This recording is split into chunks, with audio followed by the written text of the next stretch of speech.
Bom, então a gente está partindo para a próxima, com um conjunto de técnicas que a gente vai analisar aqui para fundamentar todo o ferramental matemático.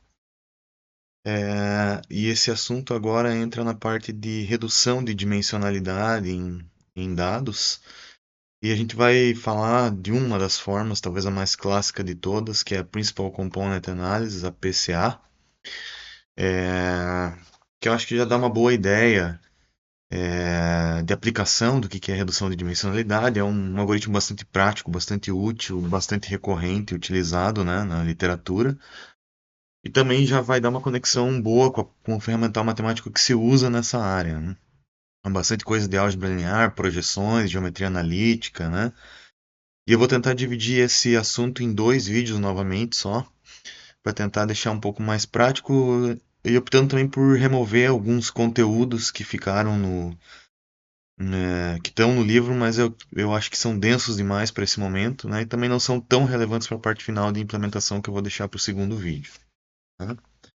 Então, qual que é a motivação desse assunto, né?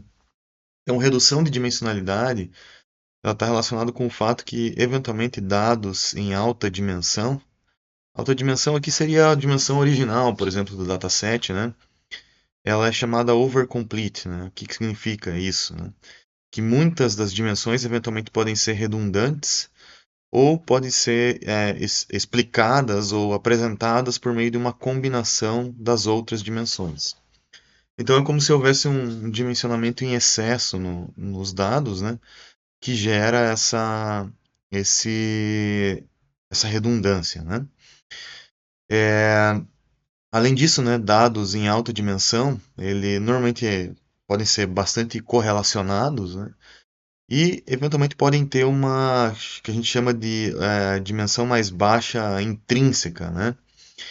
Qual que seria a ideia disso aqui, né? Vamos olhar esse dado bidimensional aqui, ó, dado por duas features, x1 e x2, né? Dimensões eu tô me referindo às features, né? Onde a gente tem aqui esses dados em azul, né? Uma variância bastante baixa aqui na dimensão de x2, né? E uma variância muito alta na dimensão de x1. Se a gente projetasse, digamos assim, esses dados, né, que são os dados em laranja aqui, somente em x1, ou seja, removesse x2, projetando x2 em x1 aqui, né, projeção ortogonal, por exemplo, né, a gente manteria essa estrutura dos dados aqui perdendo muito pouca informação, né, como se essa dimensão intrínseca aqui dos dados fosse realmente a informação que está em x1. Tá? Então, o que a gente vai ver é o algoritmo de redução de dimensionalidade, ou seja, sair de 3 para 2, sair de 100 para 3, sair de 1000 para 2, enfim, né? Que usa essa ideia aqui dessa projeção ortogonal, mantendo essa variância dos dados aí, né? É a chamada PCA. Então, é ela que a gente vai estudar a estrutura aqui e a codificação, tá? Então, para isso, vamos definir o problema, né? A gente vai ter um dataset de entrada. Eu não uso os labels, eu só uso os dados, as features mesmo, nesse modelo, tá? Que vai de x1 até xn, né? Então esse é o meu conjunto de dados aqui, tenho n amostras. Posso definir uma matriz de covariância aqui para esses dados, né? De acordo com as definições que a gente já apresentou antes, né? Que pode ser simplesmente uma soma aqui, né?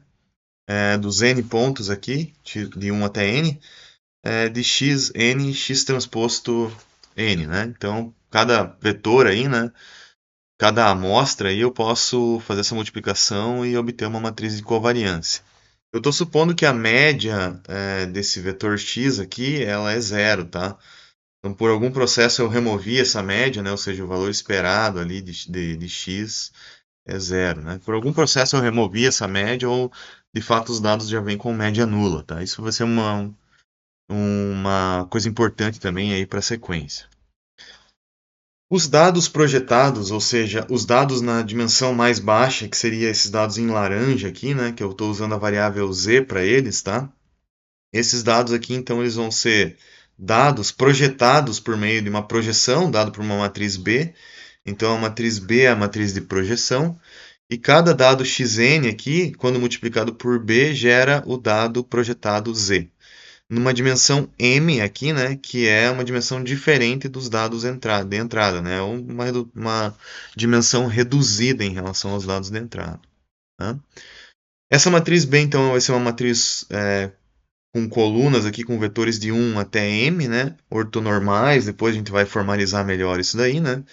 E ela vai ser de dimensão, então, D por M, né?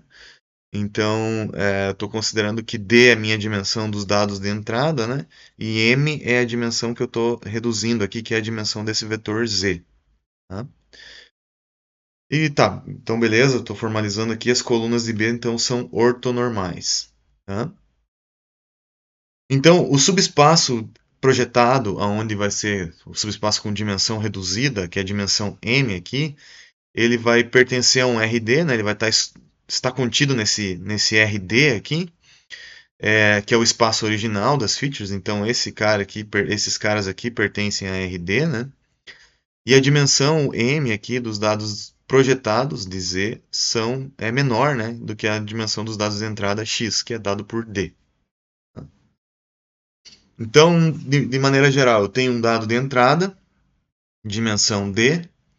Nesse cara aqui eu posso aplicar uma transformação. Então, por exemplo, para obter esse Z, eu faço um BT vezes X aqui, né? Matriz e o vetor, né? Obtenho o Z por essa transformação, né? Para cada elemento de X, para cada amostra de X aqui, né? E eu posso também reconstruir o vetor X fazendo essa, digamos, transformação inversa, né? Saindo de Z e indo para X. Isso aqui, se a gente for colocar o equacionamento, a gente obtém que é dado por B transposto vezes o X. Então, seria uma transformação inversa aí, né? Essa matriz aqui, B, ela vai ter algumas propriedades também, além dessa ortonormalidade, relacionadas à simetria, enfim, mas isso eu vou deixar mais para adiante, tá? E aí, claro que esse cara reconstruído, que é esse x-til aqui, né? Ele vai ter um erro em relação ao dado original, né? Eventualmente pode ter um erro, na maior parte das vezes vai ter, né? Esse erro de reconstrução aqui, né? E esse erro a gente pode expressar ele, por exemplo, em uma norma L2 ao quadrado aqui, né? Depois isso vai ser útil para a gente analisar o que está acontecendo quando a gente comprime os dados aqui nessa dimensão Rm, tá? Bom, então vamos para o nosso problema. Para isso a gente vai usar, em alguns momentos, um dataset, né, ao longo desses dois vídeos, né, que é o MNIST dataset. Então esse dataset aqui é um dataset de imagens aqui, né,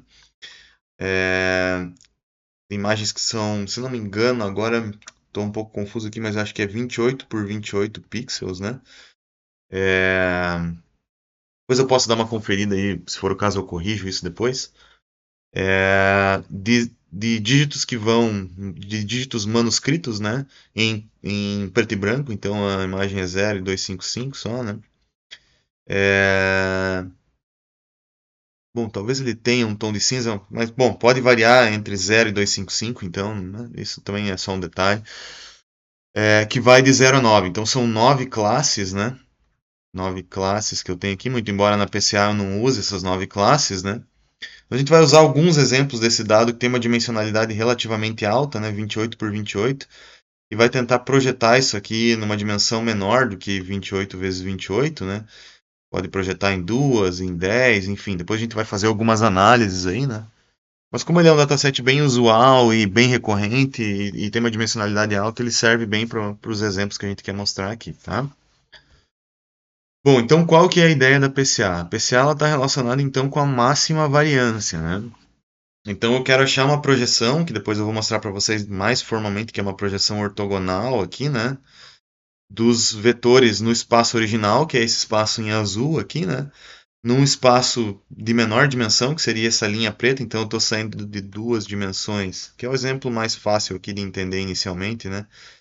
Indo para uma dimensão, né? Fazendo essa projeção aqui, então eu vou obter esses dados em laranja aqui, que é o dado em uma dimensão, tá? Então o que eu quero achar é a matriz B, que quando eu multiplico lá pelo Z, né? Eu faço essa redução de dimensionalidade, mantendo a máxima variância, então essa que é o grande aspecto da PCA aqui, né? Então eu vou projetar os dados, né? Vou reduzir essa dimensão, vou comprimir essa informação, projetando eles nesse subespaço que é gerado aqui, né? Pelas colunas da matriz B. Então cada coluna da matriz B tem uma relação com uma dimensão desse espaço aqui de projeção. Nesse caso, eu estou usando só uma dimensão, mas eu poderia estar projetando para 2, 3, 10 dimensões. Tá? Então, reter o máximo de informação para nós aqui, para PCA, né, essa compressão, está relacionado à projeção que mantém a máxima variância no dado de mais baixa dimensionalidade. Tá? Então, vamos formular isso matematicamente. Para isso, eu vou só recapitular alguns aspectos importantes aqui, né? Então, em termos de valor esperado para a variável z, né, para os dados projetados, né? Então, z, por definição, vai ser b transposto vezes x, né? O valor esperado disso aqui eu posso tirar o b transposto para fora. Como x tem média zero, falei para vocês anteriormente, né? Então, esse vetor z aqui também vai ter média nula, ou vai ser um vetor nulo, né? A variância de z vai ser dada por a variância, né? Posso pôr em termos de x aqui, né? Que é b transposto vezes x menos mi, né? Posso até fazer essa distributiva aqui e tal, né? Mas como a média aqui é nula, né? Essa parcela vai cancelar, o que eu tenho que é a variância de bt vezes x.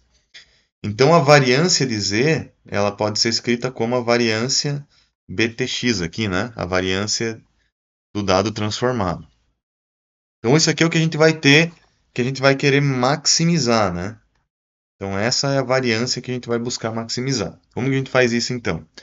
Eu vou começar só com uma dimensão para ficar mais fácil de entender e depois eu generalizo para várias dimensões, tá? Então eu estou pegando aqui somente uma dimensão, a dimensão 1 aqui, né? Então a variância da variável z1 aqui, como ela tem média nula, vai ser 1 sobre n somatório de z1n ao quadrado, para todos os nz's aí, né? Então todos os pontos estão sendo projetados na dimensão 1. Então essa notação diz qual é a dimensão e aqui qual é o ponto, tá? Que eu estou analisando. Tá? Então esse cara é um vetor, né? O z é um vetor, já que eu estou levando em consideração só uma dimensão, né? E todos os n exemplos. Bom, eu já falei para vocês então que a projeção é dada por uma coluna da matriz B, então eu posso pegar só a coluna 1 da matriz B aqui, né? E multiplicar por x para obter esse z1. Se eu substituir isso nessa expressão que está aqui, né? Então eu vou ter essa relação que está aqui. E se eu só rearranjar esse quadrado aqui desse produto interno, né? Eu vou ter essa multiplicação que está aqui, né? Poderia colocar os dois, B1TX ou B1TX, mas eu estou reescrevendo assim porque estou aproveitando essa simetria desse produto interno aqui, né? E depois vai facilitar para a gente enxergar uma estrutura que vai aparecer aqui dentro. Tá? Então, estou só rearranjando a expressão da variância, que é o que eu vou querer maximizar posteriormente. Tá? Aqui no meio, ó, se a gente for olhar xn, xn transposto, isso aqui é a matriz de covariância. Né? Ou é parte da matriz de covariância, perdão. Então, o que eu vou fazer? Eu vou puxar esse B1 para fora aqui, que não depende de n, né? Vou deixar o B1 aqui também para fora, né? E esse miolo, que é esse somatório todo aqui, ó, somatório de 1 sobre n, x é n, x transposto, isso aqui sim é a variância. Então eu posso escrever a variância no espaço original de x, né? Então eu posso reescrever esse problema dessa forma que está aqui. Tá? Então eu maximizar esse cara aqui é equivalente a eu maximizar isso que está aqui. Tá? Então é isso que a gente vai formular agora. Então eu quero maximizar, eu quero encontrar quem é o B1. Tá? O que significa encontrar quem é o B1? Eu quero encontrar quem é esse vetor aqui, ó, preto, né? Qual que é a orientação dele, né? Aonde que esse cara está no espaço, né? De tal maneira que quando eu encontro esse cara aqui, eu esteja maximizando a variância que é dada por isso. Tá? Então ela depende dos dados de entrada, S, né, que é a matriz de covariância, e o B é a variável que eu quero encontrar. Tá? A matriz B ela vai ser uma matriz ortonormal, né? Então, claro, eu estou supondo aqui que a norma desse cara aqui vai ser unitária. Isso aqui é importante também porque se a gente simplesmente maximizar isso aqui sem uma restrição de norma unitária, o que acontece é que eu posso ter um vetor de norma infinita, né? Então é uma solução que eu quero, né, de fato evitar. Aí eu quero encontrar essa matriz B com norma unitária, ortonormal, né? Bom, então, otimização com restrições a gente já viu, né? Já estudamos algumas aí. O que que eu vou fazer? Eu vou montar o Lagrangiano. Vai ficar B1 transposto SB mais lambda 1 multiplicador de Lagrange 1 menos B1T B1, né? Que seria essa norma aqui, né? Só reescrita aqui de outra maneira, tá? E as restrições são de igualdade igual a zero, né? Então por isso que apareceu um menos aqui, né? Tá. Vou fazer a derivada parcial dessas coisas em relação a B1 e a lambda 1. Então em relação a B1 vai dar 2B1 transposto S menos 2 lambda 1 B1 transposto. E em relação a lambda 1 é só o que está dentro desse parênteses aqui, né? Igualando esses caras a zero, uma das soluções é essa daqui e a outra solução é essa daqui. Então, B1 transposto B1 norma tem relação com a norma, ser unitária, né? E esse cara aqui, se a gente for ver, né? O que eu tenho aqui é uma estrutura que diz o seguinte, ó. Uma matriz vezes um vetor, matriz vezes um vetor, é igual a alguma coisa, um alfa, sei lá, vezes aquele próprio vetor. Se a gente for olhar essa estrutura aqui, a gente já falou bastante sobre ela nas aulas de álgebra linear. Isso aqui é a fórmula, né, a expressão aqui da decomposição em autovalores e autovetores. Então, o que, que significa isso daqui que eu estou interpretando? Né? Significa que lambda 1, que é esse multiplicador de Lagrange aqui, né, ele vai ser o autovalor desse autovetor B1. Então, esse autovetor B1 aqui nada mais é do que o autovetor dessa matriz S. Então, o primeiro autovetor, né? O autovetor cujo autovalor é o maior. Tá? Então, essa é uma interpretação bem importante aqui da PCA e por que, que ela tem relação com a matriz de covariância. Né? Então, a matriz de covariância ela vai ter uma decomposição de autovalores e autovetores, sendo que os autovetores vão ser os vetores de projeção de máxima variância, vão ser as dimensões da PCA, né? As novas dimensões onde os dados vão ser projetados. Essa é a conclusão talvez mais importante do que eu tenho para falar nesse vídeo, tá? Mas eu vou continuar rearranjando esse equacionamento. O que, que eu vou fazer aqui, ó? Eu vou voltar para a expressão original aqui, ó, esse cara aqui, e vou substituir o que eu encontrei ali, né? Então eu encontrei que B1 transposto S B1 S vezes B1 é a mesma coisa do que lambda 1 B1 para a solução, né, de B1, né? Então eu simplesmente vou substituir isso, é, é, essa relação aqui, né?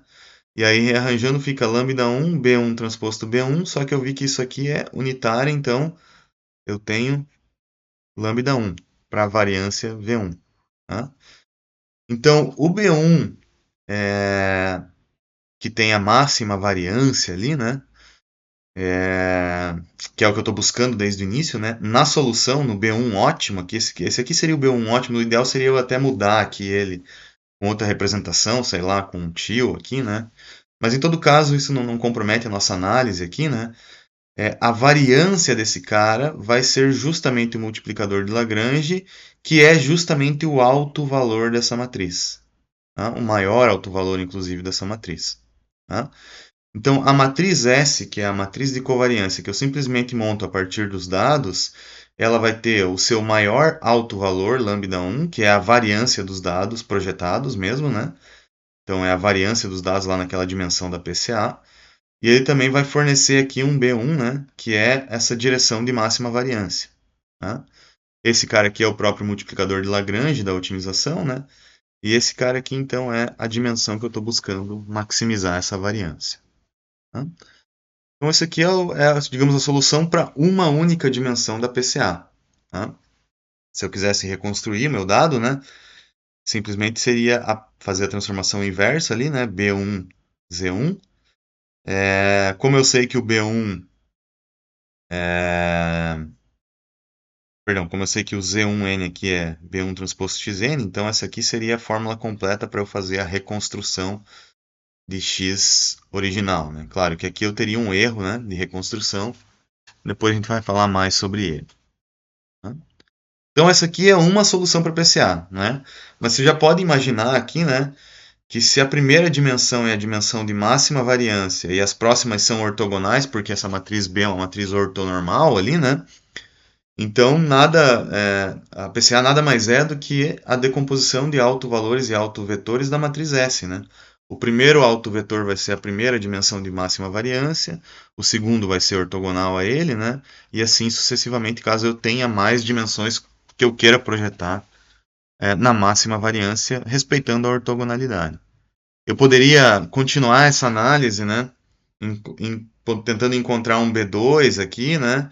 Também que maximizasse a variância, sujeito à norma de B2 ser unitária e que B1 transposto B2 fosse zero, né? Forçando a ortogonalidade.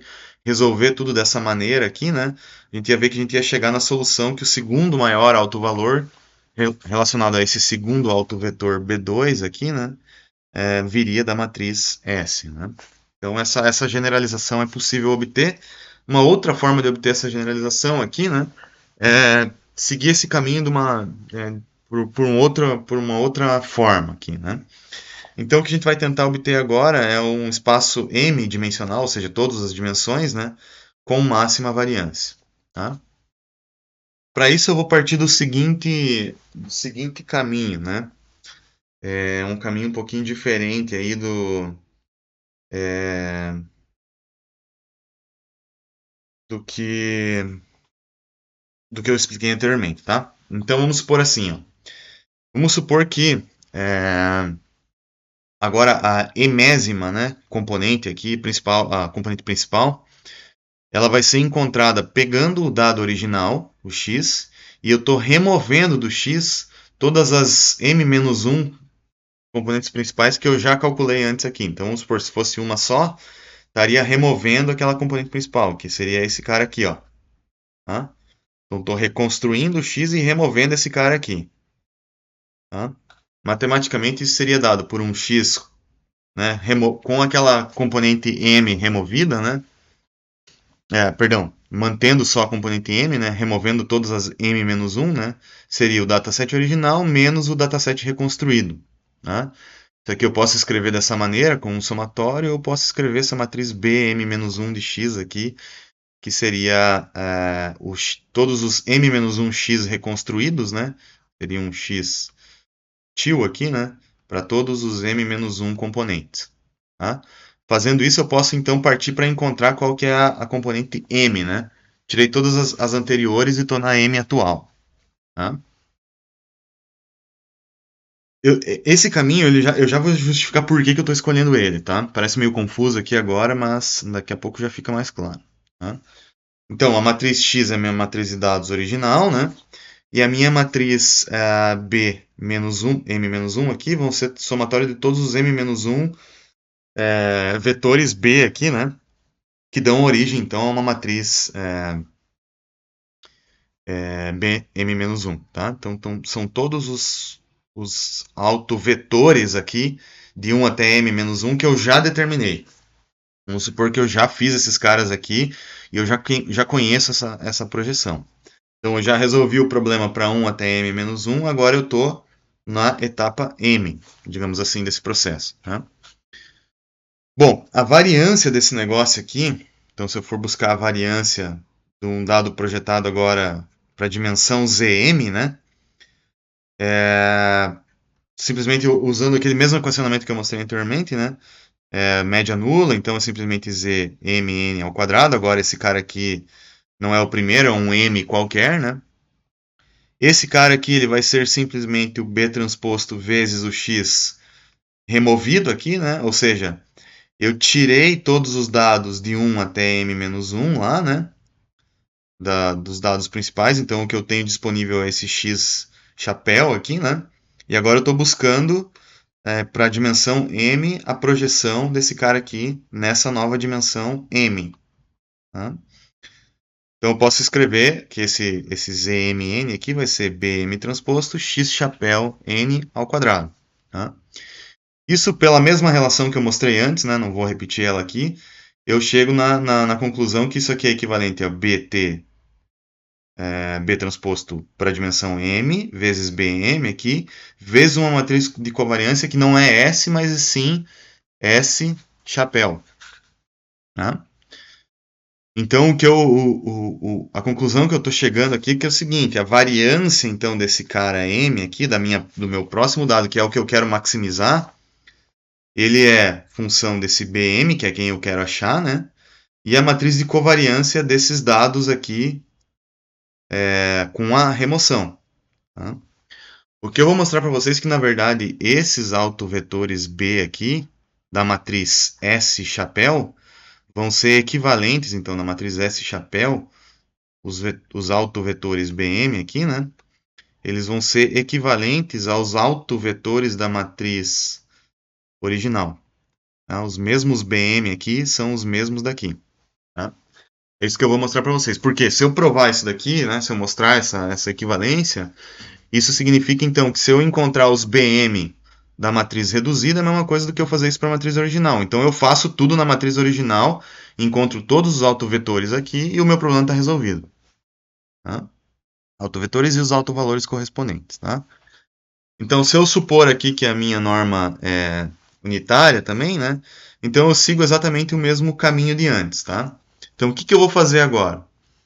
Eu vou mostrar para vocês que os autovetores, então, dessa matriz S chapéu aqui, que são os BI, são os mesmos autovetores da matriz sem o chapéu, né, que seria a matriz original. Tá? Eu encontrar a decomposição de autovetores dessa matriz aqui, da matriz de covariância relacionada a esses dados, é a mesma coisa do que eu encontrar a matriz de os autovetores da matriz de covariância dos dados originais. Tá? Então, beleza. Então, vamos abrir esse equacionamento aqui. Então, S chapéu BI, né? S chapéu, se eu for substituir a fórmula, é X chapéu transposto vezes BI, né? X chapéu eu posso usar aquela relação de antes ali, né? Que é X menos BM vezes X menos BM menos 1 vezes X transposto, isso vezes BI. Tá? Se eu fizer uma distributiva, né?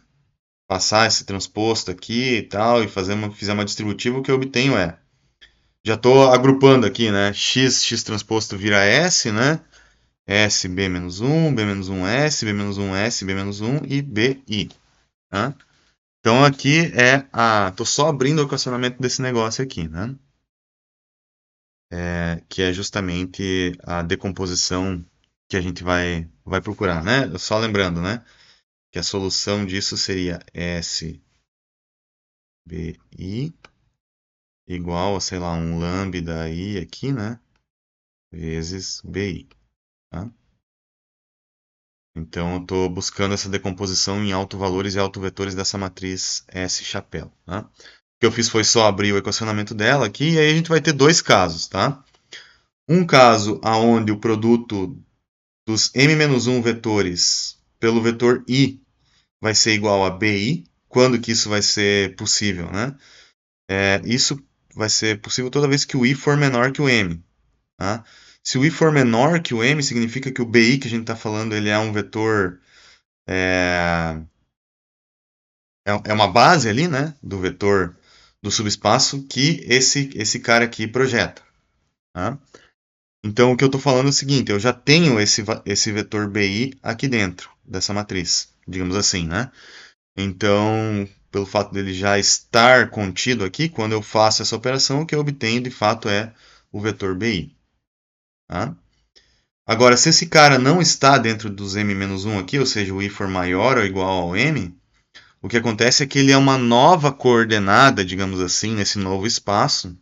E aí o produto entre esse cara e esse cara aqui, como ele ainda não está contido dentro de Bm-1, ele vai ser ortogonal, então é uma nova dimensão, né? Então significa que esse produto vai ser nulo. Tá? Então, olhando esses dois casos aqui, vamos pegar o primeiro, né? Se eu substituir isso aqui nesse equacionamento de cima aqui, né? Você pode até pausar o vídeo e fazer isso para se convencer aí, né? Você vai ver que substituindo esse cara aqui, rearranjando algumas coisas, né? A gente vai chegar à conclusão que o S chapéu BM vai ser exatamente igual a SBM, que é igual a lambda MBM. Né? Ou seja, a decomposição em autovalores e autovetores da matriz S chapéu é igual da matriz S. Então eu não precisaria fazer toda aquela remoção dos dados ali, né? Eu posso simplesmente fazer a decomposição para qualquer M que eu queira, né? Da matriz S em autovalores e autovetores. Eu estou só generalizando a PCA para qualquer dimensão. Essa é a conclusão disso que eu falei até agora. Então eu fiz para 1, mas eu posso fazer para 2, para 10, para quantos eu quiser. Tá? A outra parte da equação diz o seguinte, ó, se eu substituir esse cara aqui nessa parte, também pause o vídeo e tente fazer para você se convencer, né? Você vai ver que tudo isso daqui vai resultar no vetor nulo. Tá? Então essa outra parte da conclusão diz que os vetores de 1 até m-1 são autovetores de S, né? Mas eles estão associados a um vetor nulo, a um autovalor nulo, perdão. Né? Então, esses caras, na verdade, estão relacionados ao espaço nulo dessa matriz S chapéu. Então, com essas duas observações aqui, eu posso concluir esse ponto mais importante, né? Que a decomposição em autovalores e autovetores das duas matrizes é a mesma. E aí, então, sabendo disso, né? Isso significa que a variância, voltando para o meu problema lá no começo, né? Que era esse daqui, né? A variância desse M aqui, né? Ela é dada justamente então pelo multiplicador de Lagrange ali, pelo alto valor correspondente ao alto vetor M, né? Só voltar aqui, ó, só para deixar bem claro isso, ó. Se esse é o nosso problema original, BTS chapéu BM, né? Se eu tenho que essa parte aqui é equivalente, né? A decomposição em autovalores e autovetores da matriz S chapéu é equivalente da matriz S, nada me impede de reescrever aquela parte ali como SBM. Tá? Então isso aqui é exatamente a mesma coisa aqui do que S chapéu BM, né? Então isso implica que, resolvendo pela mesma maneira que eu resolvi antes, a gente chega à conclusão que BM de fato é o autovetor da matriz S associada ao alto valor lambda m, que por sua vez é a variância do dado Zn. Então eu dei uma volta enorme aqui para dizer o seguinte: se eu tenho um autovetor BM qualquer, esse autovetor ele é autovetor da matriz S e da matriz S chapéu. Então eu não preciso calcular esse chapéu, eu posso calcular só S, e para qualquer dimensão que eu queira, eu posso simplesmente ordenar os autovalores do maior para o menor. Então vamos supor que comece com o maior lambda 1, lambda 2 e lambda 3. Quero 3 dimensões. Tá? Então o autovetor associado ao maior autovalor vai ser a primeira dimensão de máxima variância. O segundo autovetor associado ao segundo autovalor aqui vai ser a segunda dimensão de máxima variância. E o terceiro ao terceiro. Tá? Então, simplesmente eu faço uma decomposição em autovalores e autovetores da matriz S, ordeno aqui esses caras, né, do maior para o menor. Cada autovalor vai ter o seu autovetor correspondente, e esses autovetores aqui vão ser ortogonais entre si e sempre na dimensão de máxima variância. Tá? Essa é a conclusão de tudo isso que eu falei. Tá? Uma análise interessante aqui, ó, se a gente pegar o dataset MNIST lá, né, e plotar todos os dados que tem o número 8 lá, né, então eu tenho uma imagem que está desenhado o número 8. Então eu tenho vários números 8 desenhados de várias maneiras diferentes aqui, né, 28 por 28 na dimensão original lá, né, e aí, se eu pegar esses caras aqui e plotar montar uma matriz de covariância para esses caras aqui e plotar do maior para o menor alto valor até o elemento 200 aqui, né? A gente vai ver aqui, ó, um primeiro alto valor bem alto aqui, né? E aí depois esse aqui vai diminuindo, né? E tende a um valor muito pequeno aqui para as dimensões de maior. Quanto maior a dimensão, menor o alto valor. Então a primeira dimensão captura bastante da variância ali, né? Então é essa a interpretação, né? Eu até poderia inverter essa análise aqui, tentar colocar a quantidade da variância que é capturada ali, né? Calcular a variância de cada caso. Poderia até normalizar ela em relação à variância máxima, né? Então, em vez de colocar isso aqui em termos absolutos da variância, poderia colocar em termos percentuais. A soma de todas as variâncias é o total, né? De todas as dimensões, e aí isso aqui bateria lá em 100%, por exemplo, né? E aí, quanto mais componentes principais eu estou adicionando, uma, duas, tal, eu vou aumentando aqui até o passo que, se eu pegar todas as dimensões, claro, eu vou ter 100% da variância. Tá? Então, as duas análises aqui são possíveis, né?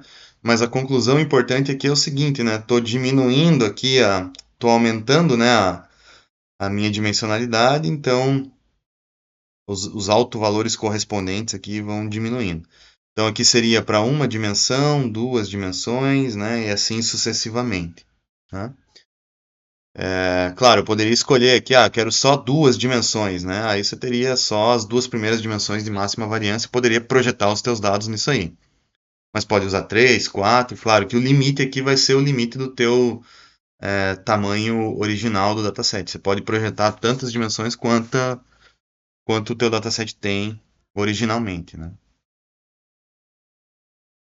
Bom, então essa aqui é a conclusão até aqui, né? Eu vou depois passar para uma outra perspectiva de projeção aqui, né? Continuar nessa discussão da PCA, mas isso eu vou deixar para o segundo vídeo. Vou parar esse vídeo por aqui.